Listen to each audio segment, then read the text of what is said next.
आशीर्वाद तुम्हारे साथ है दुर्योधन।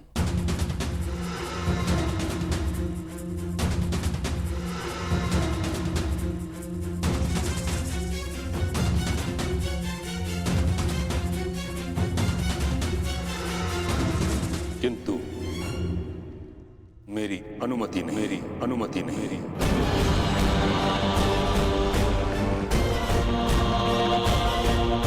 हस्तिनापुर का संरक्षक होने के नाते सिंहासन के उत्तराधिकारी पर मेरा पूर्ण विश्वास अनिवार्य है,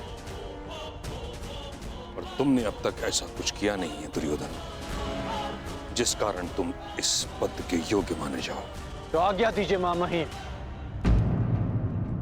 मैं अपने मित्र दुर्योधन के लिए दिग्विजय करना चाहता हूं। कदाचित तुमने ठीक से सुना नहीं, कारण मैंने क्या कहा।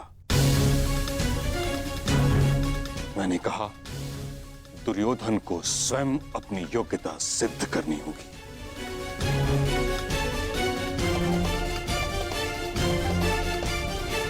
सम्राट बनने के लिए योग्यता का अर्थ केवल रण विजय प्राप्त करना नहीं, शान प्रबंधन भी है। युद्ध नीति नहीं, मैत्री नीति भी है। सम्राट बनने की शीघ्रता तुम्हें केवल दिग्भ्रमित करेगी दुर्योधन। ज्वालंत मनोकामनाओं की अग्नि का धूम्र तुम्हें मार्ग से भटका देगा। परंतु मैंने ऐसा कौन सा अनुचित मार्ग चुना है पितामह? हस्तिनापुर की मर्यादा के कारण जिस विषय पर मैं मौन हूं, उसे तुम निर्लज्जता के साथ छिपा रहे हो दुर्योधन। मत भूलो, इस समय तुम गंगा पुत्र भीष्म के समक्ष खड़े हो। यदि आज हस्तिनापुर का विभाजन हुआ तो उसका कारण केवल तुम्हारी वह मूर्खता थी जो तुमने अपने मामा की संकेत पर की।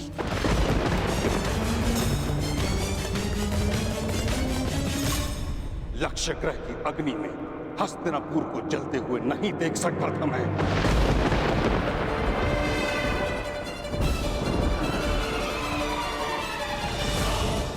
इस कारण विभाजन स्वीकार किया मैंने,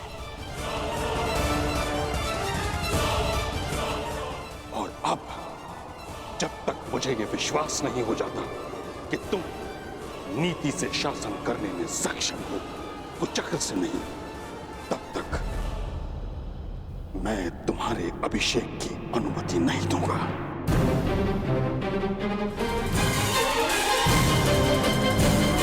जब तक मुझे यह विश्वास नहीं हो जाता कि तुम नीति से शासन करने में सक्षम हो, कुचक्र से नहीं, तब तक मैं तुम्हारे अभिषेक की अनुमति नहीं दूंगा। परंतु पितामह। दुर्योधन! अभी तुम इतने बड़े नहीं हुए कि गंगा पुत्र के सुझाव का विरोध करो, समझे?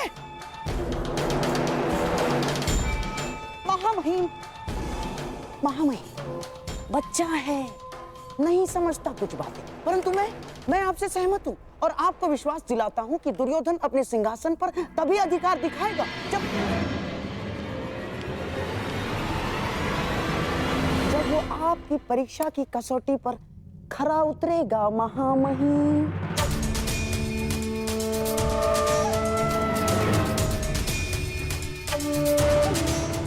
तुम मूर्खता मत करो। महामहिम की आंखों में लाक्षागृह की धधकती ज्वाला का प्रतिबिंब है। हमें कुछ और करना होगा मेरे होने वाले सम्राट। अब सम्राट युधिष्ठिर अपना राज्य संभालेंगे। आपका विनोद कभी कभी समझ में नहीं आता है। अभी तो मैं सही अर्थों में राजा भी नहीं बना और आपने मुझे सम्राट कहकर संबोधित कर दिया। सम्राट बनने में कौन सा भेद है धर्मराज? बस एक राजसूया यज्ञ करने की देरी भर है। शीघ्र ही आपके महल में सहस्त्रों राजा पधारेंगे। उपहास न उड़ाएं वासुदेव। कैसा राजसूय यज्ञ? कैसा महल? इस समय तो यहाँ पर सर छुपाने के लिए वृक्ष की छाया भी नहीं है। जब राजा बन गए हो तो महल भी इतना शीघ्र बन जाएगा कि आभास तक नहीं होगा। बस महल की नींव बलशाली रखनी होगी और इसके लिए मुहूर्त विचारने का समय नहीं है धर्मराज। बस मेरे कथन पर विश्वास कीजिए और तैयार हो जाएं।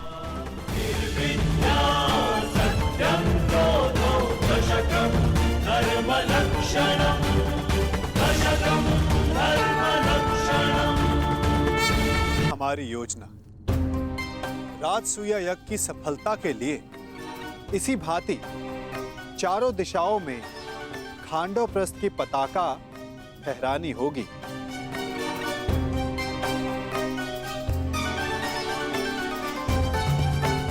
तभी आप सम्राट बन पाएंगे युधिष्ठिर।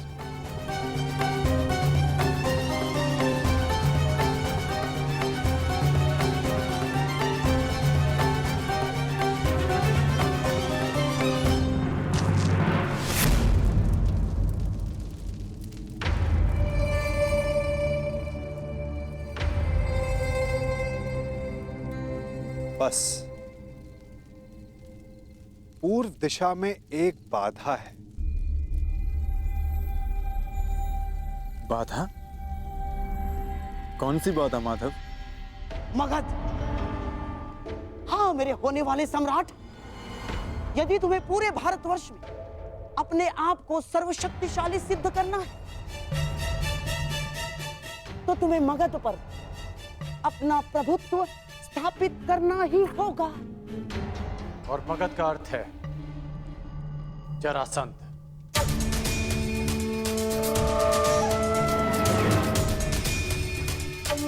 ठीक कहा आपने अंगराज। मगध का अर्थ है जरासंध, आपका भूतपूर्व मित्र और वर्तमान शत्रु।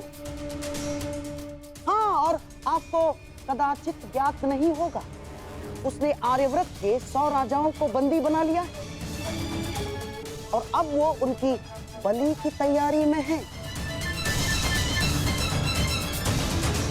100 राजाओं की बलि? हाँ, 100 राजाओं की बलि। क्योंकि प्रभुत्व स्थापित करने का सबसे बड़ा अस्त्र है भय, और उसी भय का लाभ उठाते हुए जरासंध अपने आप को सर्वशक्तिशाली सिद्ध करना चाहता है। और इसीलिए हमारा सबसे पहला लक्ष्य होगा जरासंध पर विजय। परंतु हाँ, प्रश्न ये भी उठता है कि कौन महायोद्धा जरासंध को दुर्योधन के पक्ष में लाने में सक्षम है। दुर्योधन हर संभव प्रयास करेगा कि जरासंध उसके पक्ष में आ सके, और यह निश्चित है कि जरासंध किसी भी परिस्थिति में तुम्हारा समर्थन नहीं करेगा युधिष्ठिर। तो अब केवल एक मार्ग शेष है, जरासंध का अंत।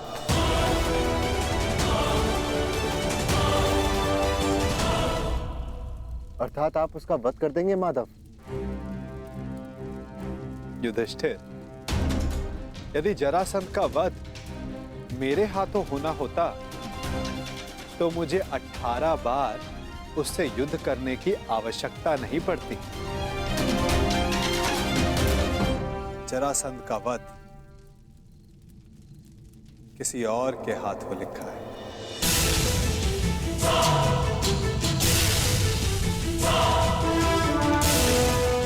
भ्राता भीम, क्या आप इस बाधा को समाप्त कर सकते हैं?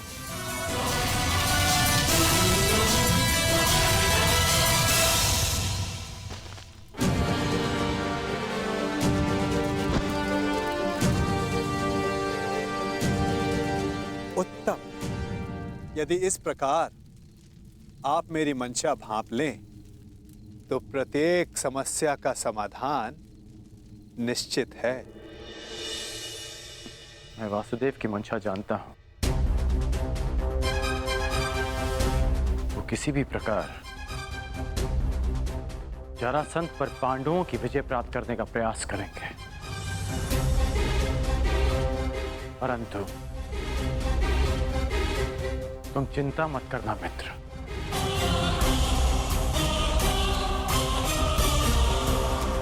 मैं पांडवों से पहले जरासंध का समर्थन प्राप्त कर लूंगा और इस भांति आर्यवत के 100 राजा भी तुम्हारे पक्ष में आ जाएंगे।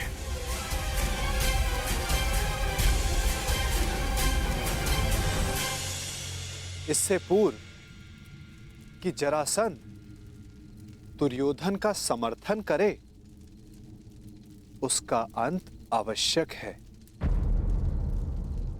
अर्थात हमें जरासंध का वध करना होगा।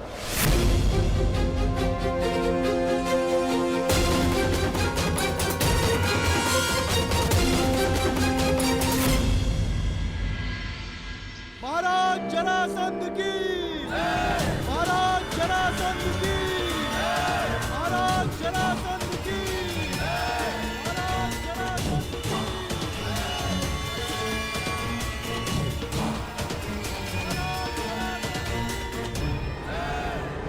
महाराज जरासंध की।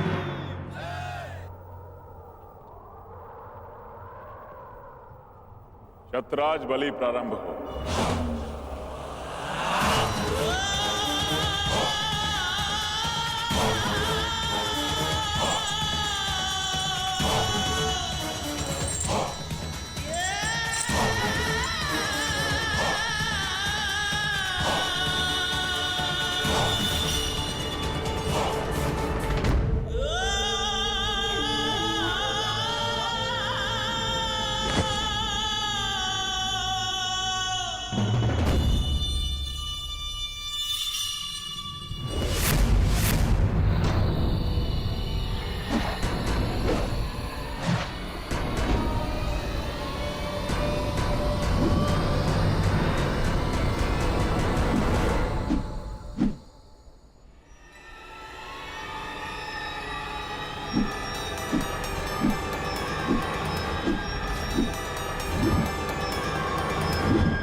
एक राजा को दूसरे राजा के साथ वो व्यवहार नहीं करना चाहिए जो वो स्वयं के लिए नहीं चाहता।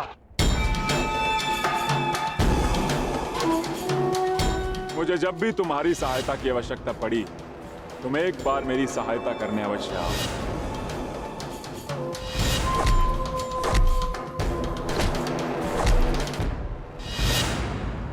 क्या कहकर पुकारूं तुम्हें? अंगराज कर्ण या छलिया कर्ण? वचन भंग कर्ण या फिर मित्रता करके मित्रद्रोह करने वाला कर्ण?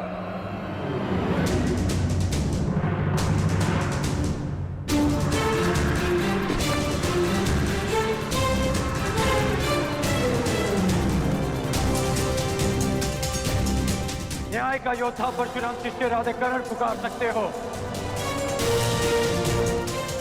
जिसे ये बलि रोकनी पड़ी क्योंकि ये आवश्यक था।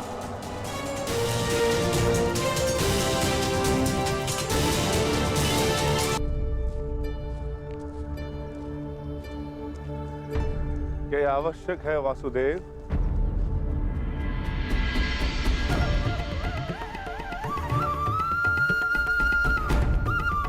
हाँ, हम वहां जरासंध के अंत के लिए जा रहे हैं। अपनी सुरक्षा के लिए वेश बदल कर जाना, क्या यह कायरता नहीं? नहीं भीम, हमने ये वेश उन सैनिकों के प्राणों की रक्षा के लिए धारण किया है जो हमें पहचान कर हम पर आक्रमण करेंगे और अकारण ही बाहुबली भीम के हाथों मारे जाएंगे।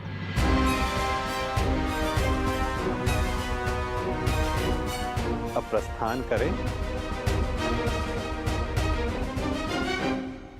मुझे अभी भी प्रतीत होता है कि जो हम करने जा रहे हैं वो योद्धाओं की मर्यादा नहीं।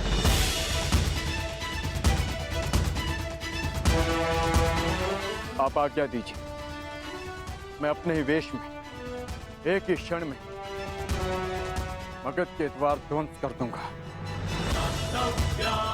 और जरासंध को भी धराशायी कर दूंगा। तुम्हारा ये आक्रोश और तुम्हारी युद्ध के लिए ये उत्सुकता मुझे किसी और का स्मरण करा रही है अर्जुन।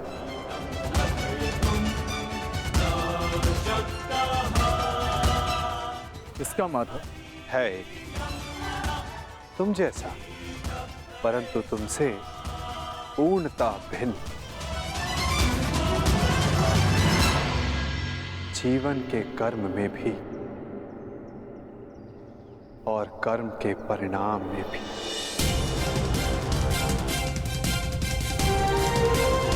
जरासंध, मैं मित्र दुर्योधन की ओर से तुम्हें सावधान करने आया हूं। शीघ्र ही तुम पर आक्रमण होने वाला है,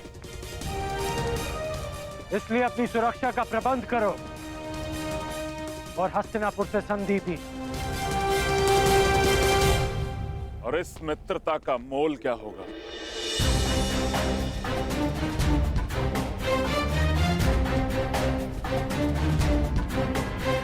बस इन 100 राजाओं को मुक्त करना होगा।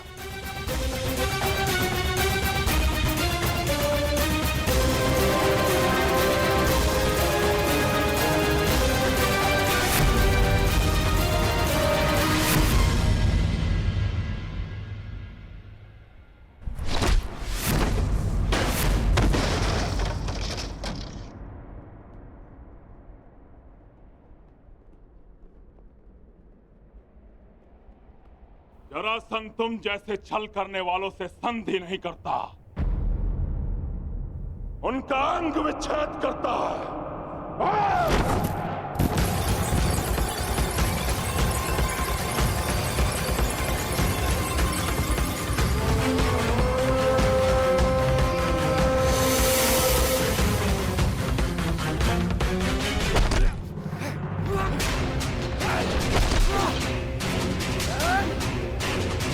मेरी बात मानो, इन राजाओं को मुक्त कर दो जरासंध। और राजा की नहीं, एक तो एक राजाओं की बलि चढ़ेगी कर।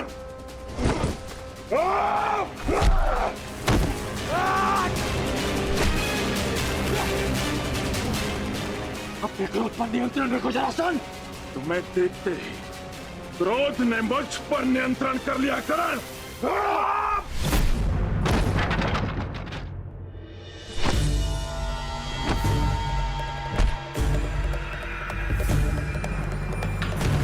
रुक जाओ जरासंध, मैं तुम्हें सावधान कर रहा हूं। रुक तो तुम गए थे करण, सहायता तो तुम मेरी करने आए थे, किंतु हाथ मिला बैठे उस छलिए कृष्ण से।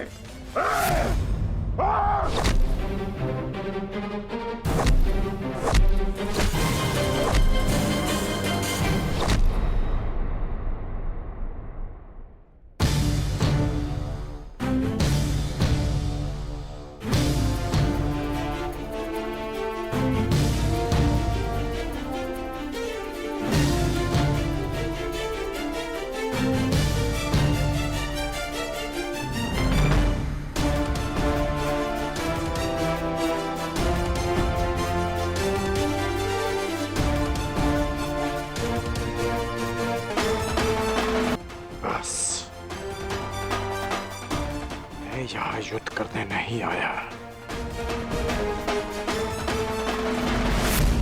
यदि युद्ध करने आया होता तो तुम और ये युद्ध कब के समाप्त हो गए होते। इस भांति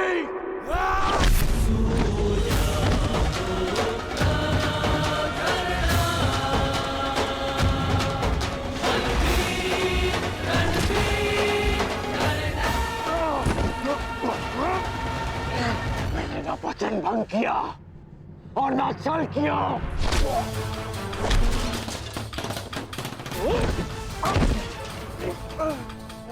मैं युद्ध में तुम्हारी सहायता के लिए पहुंचा था, परंतु रुक रहा क्योंकि वासुदेव शांति का प्रयास कर रहे थे।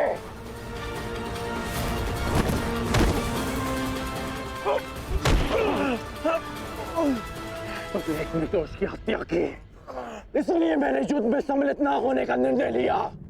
मैंने मित्रता भंग नहीं की।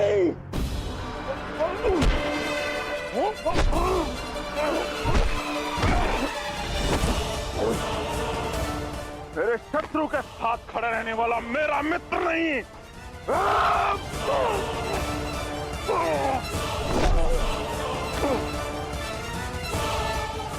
तो तुम अपनी ही भाषा में सुनो। यदि शत्रु का शत्रु मित्र होता है तो हस्तिनापुर से संधि करो और इन राजाओं को मुक्त करो।